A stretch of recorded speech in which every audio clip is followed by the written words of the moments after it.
Have you ever heard the story of a guru who transformed his most impatient student using nothing but false hope? It's a story about movement, struggle, doubt, discovery, and how sometimes the things that push us forward don't have to be perfect. They just have to be believable enough to make us start. There was once a guru who needed to travel to a far mountain village. The journey usually took 2 or 3 days, long, tiring, and filled with steep paths. And every time he asked for volunteers, his young student always refused and preferred to stay in the comfort of the temple. But this time, the guru wanted him to come along, not because he needed help, but because he wanted the student to learn. So the guru walked up to him and said, "We are going to a beautiful place, and the food there is wonderful." The student froze. A beautiful place? Good food? And only him invited? Maybe this is special. Maybe the guru truly wants my company. After hours of thinking, he returned to the guru and said, "This time, I will follow you." The guru smiled. "Good. Meet me tomorrow at 5 a.m."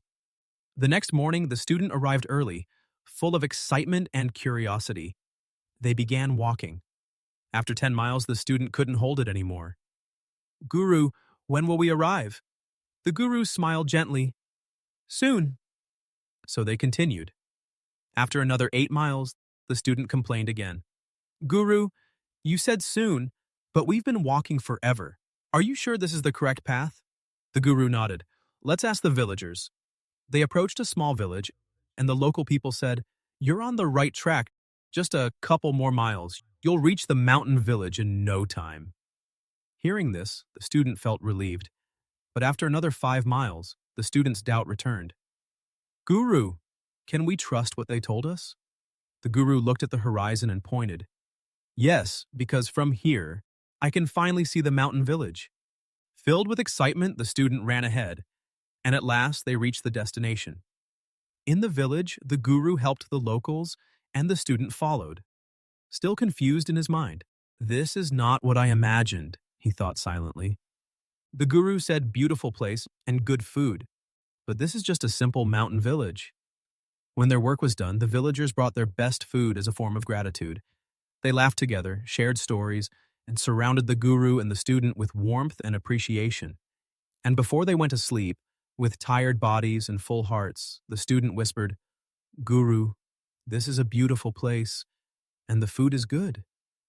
The guru smiled, because the lesson had finally begun.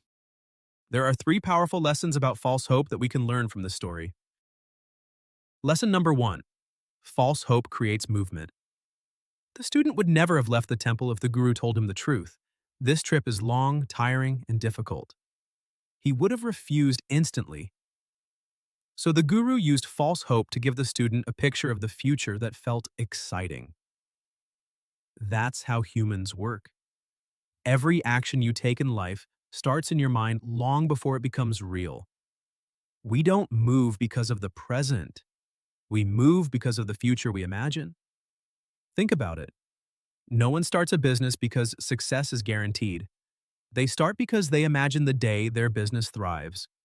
No one goes to the gym because their body is already perfect. They go because they imagine the stronger version of themselves. No one studies for years because results are certain. They study because they believe that their future will be better with knowledge. We always begin from the ending inside our mind. And that ending, that beautiful picture, comes from hope. Sometimes exaggerated hope. Sometimes completely inaccurate hope. False hope, real hope, it doesn't matter. The brain only needs a picture of possibility. The moment you imagine a destination, your body begins to move.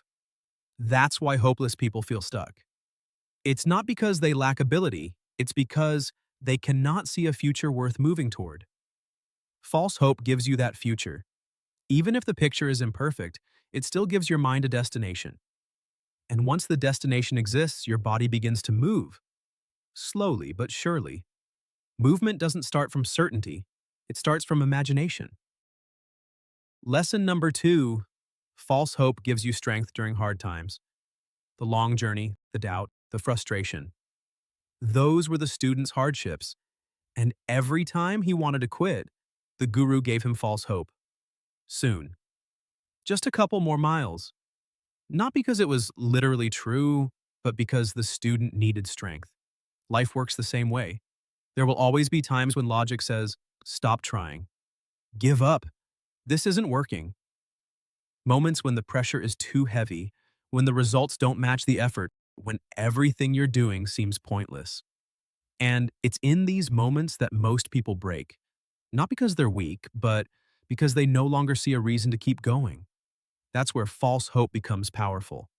False hope gives you strength at the exact moment when reality tries to crush you. It whispers, maybe tomorrow will be better. Give it one more try. You are closer than you think. It's not about lying to yourself. It's about giving your heart a reason to endure what your mind can't logically explain. Think about every difficult journey you've ever taken. Studying when you were exhausted. Working even when nobody appreciated you. Starting something new even though you were unsure. You didn't keep going because you had proof it would work.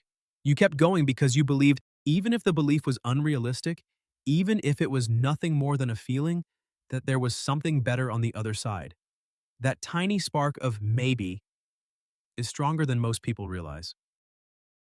Lesson number 3, many great things start as false hope. At the end of the story, the student realized the guru was right, just not in the way he expected. The beauty wasn't in fancy scenery. The good place to eat wasn't a restaurant. It was the warmth of people, the gratitude, the shared smiles, the meaningful experience. The student imagined one ending, but life gave him a better one. This happens in real life too. One of the biggest misunderstandings people have about success is thinking that great things were created with perfect clarity from the very beginning. But the truth is the opposite. Take the airplane, for example. When the Wright brothers began, their idea was so absurd, so impossible, that people laughed at them. Their dream, humans flying, was considered impossible.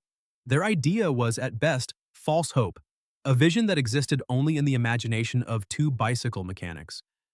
But they started anyway. They crashed, rebuilt, failed, redesigned, again and again. Their prototype changed dozens of times, but their purpose never changed. This is the essence of false hope. It's not the final truth. It's the beginning that allows the truth to be found. Conclusion. Hope doesn't need to be perfect. It doesn't need to be accurate. It doesn't need to be logical. It only needs to be strong enough to make you take the first step. Because once you move, life opens doors. Small ones at first, but each small door leads to a bigger one. People with zero hope stay exactly where they are. People with false hope at least begin the journey. And that first step can lead you somewhere far more beautiful than the place you originally imagined. So if you're struggling, if the future feels blurry, if your heart feels heavy, hold on to hope, even if it's imperfect, even if it's exaggerated, even if it's false. Because false hope is still better than having no hope at all.